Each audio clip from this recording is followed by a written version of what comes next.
आज नागपुर में DRUCC की जो द्वितीय बैठक हुई जिसमें मैं प्रथम बार सम्मिलित हुआ। इस मौके पे मैंने यहाँ पे बालाघाट जिले और विशेष तौर पे कटंगी और कुछ वारासिवनी की समस्याओं के ऊपर वहाँ पे DRM महोदय और सभी का ध्यान आकर्षण कराया। इसमें विशेष तौर पे कुछ विषयों पे हमको सफलता मिली है, जिसमें से एक कटंगी में प्लेटफॉर्म की लंबाई बढ़ाना, साथ ही साथ प्लेटफॉर्म नंबर 2 का जो कार्य रुका हुआ है उसको पूर्ण करना, जल्दी ही कटंगी पहुंच जो स्टेशन मार्ग है जिसकी स्थिति बहुत गंभीर है उसको रिपेयर करने की भी उन्होंने आश्वस्त कराया है। साथ ही साथ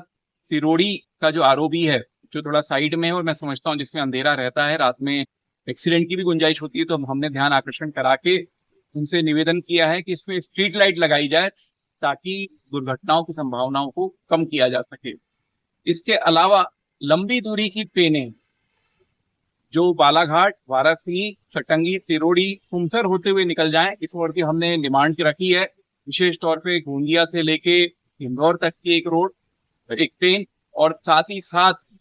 जो वर्तमान में एक ट्रेन संचालित होने वाली है उसका भी रूट जो है गोंदिया होते हुए ना करते हुए बालाघाट से वाराणसी कटंगी किया जाए, ऐसा हमने निवेदन किया है। इसके अलावा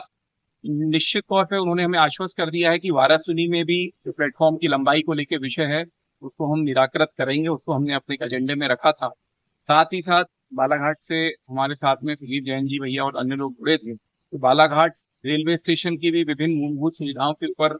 DRM महोदय और सीनियर DCM का हमसे अपने ध्यान आकर्षित कराया है, और आने वाले समय में हमें निश्चित तौर पे उसमें सफलता प्राप्त होगी। हमारी सांसद महोदया के मार्गदर्शन में निश्चित तौर पे बालाघाट सिवनी लोकसभा क्षेत्र को रेलवे के क्षेत्र में अनेक सुविधाएं दी जा रही हैं, और आने वाले समय में हम निश्चित तौर पे देखेंगे कि रेलवे से जुड़ी हमारी जो समस्याएं हैं वो धीरे धीरे करके निराकृत होंगी। जो समय पे ना चलने वाली ट्रेनों को लेके भी एक लंबे समय हमने चर्चा की। साथ ही साथ जो अंडरपास बने हुए हैं वहां पे पानी जमा होने से होने वाली कठिनाइयों को लेकर चर्चा की। इन सब विषयों पे चर्चा करते हुए निराकरण का विश्वास दिलाया गया है और हमें विश्वास है कि निराकरण होगा।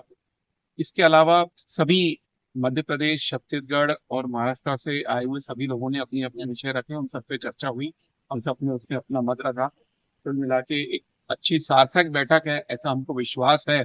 और ROB से भी जुड़े हुए मुद्दों पर भी चर्चा हुई, उसका भी निराकरण करने के लिए जल्दी ही टीम आएगी। निश्चित तौर पे भारत सरकार माननीय मोदी जी के मार्गदर्शन में, हमारे रेल मंत्री जी के मार्गदर्शन में, हमारी सांसद महोदया के मार्गदर्शन में बालाघाट सिवनी क्षेत्र में एक अच्छा कार्य होगा, ऐसे हम काम